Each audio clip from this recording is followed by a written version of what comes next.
Selamat datang kembali pemirsa. Selamat bergabung dengan channel Putut Al-Huda. Bersama saya sendiri Putut Al-Huda. Dalam beberapa menit ke depan saya akan membawakan berita terhangat terupdate di hari ini, yaitu politik dan artis. Silahkan tonton video ini sampai selesai agar tidak gagal paham. Salam waras, salam NKRI. Babak baru. Muncul skenario Ferdy Sambo tumbalkan Baradae agar bebas dari jerat hukum, apa benar? Memasuki babak baru, kini muncul skenario Ferdy Sambo untuk tumbalkan Baradae agar bisa bebas dari jerat hukum. Ferdy Sambo dan Baradae, keduanya merupakan tersangka dari kasus pembunuhan Brigadir J yang hingga saat ini masih bergulir.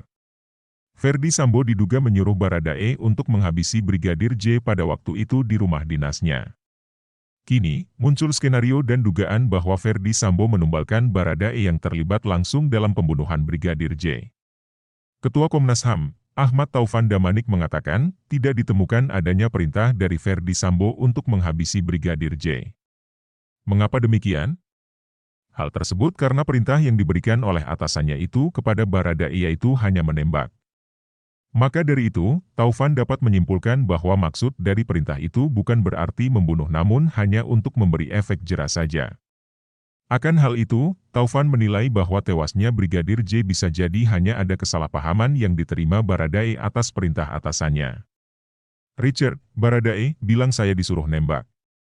Itu, menembak Brigadir J, kan berarti bukan disuruh membunuh, kata Taufan dikutip dari suarasumedang.id Rabu 14 September 2022. Sebelumnya, Baradae sempat mengaku mendapatkan perintah untuk menembak Brigadir J dari atasannya yang bisa menjadi rancu. Bisa jadi bahwa kemungkinan perintah tersebut hanya untuk melukai Brigadir J saja. Sambo kan bukan bilang, bunuh Richard, Baradae, bunuh, katanya. Jika melihat dari sisi lain, kini posisi Baradae menjadi sangat bahaya, di mana Ferdy Sambo bisa saja lolos dari jerat hukum.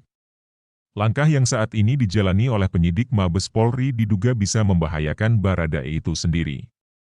Selain itu, hasil dari lie detektor dianggap bisa mencari tahu siapa dalang dari pembunuhan Brigadir J yang sebenarnya. Ahli hukum pidana, Firman Wijaya mengatakan bahwa hasil tersebut akan mengaburkan siapa yang menjadi dalang sebenarnya.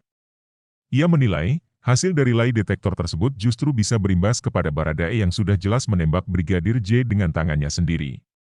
Namun begitu, hasil lie detektor dari Ferdy Sambo dan Putri Chandrawati justru tidak dipublikasikan seperti ketiga tersangka lain yaitu Kuat Maruf, Bribka RR, dan Baradae.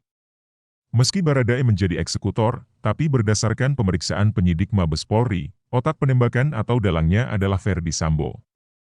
Kuasa hukum Baradae, Roni Talapesi mengatakan bahwa kliennya selama ini sudah konsisten dan terbuka saat penyidikan berlangsung. Prinsipnya klien saya, Baradae, sudah konsisten. Kita garis bawahi, klien saya adalah saksi mahkota, perannya sangat penting, kata Roni. Di sisi lain, pengacara keluarga Brigadir J, Kamarudin Simanjuntak menilai adanya kebohongan yang ditutupi karena hasil lie detektor Ferdy Sambo tidak diungkap ke publik. Kamarudin Simanjuntak menilai bahwa Ferdy Sambo seorang yang mahir dan terlatih untuk berbohong, jadi akan terlihat tenang saat hadapi lie detektor. Hal itu yang bisa menjadi tumbal bagi Baradae untuknya lolos dari jerat hukum. Itu dia berita seputar Ferdy Sambo diduga tumbalkan Baradae agar lolos dari jerat hukum.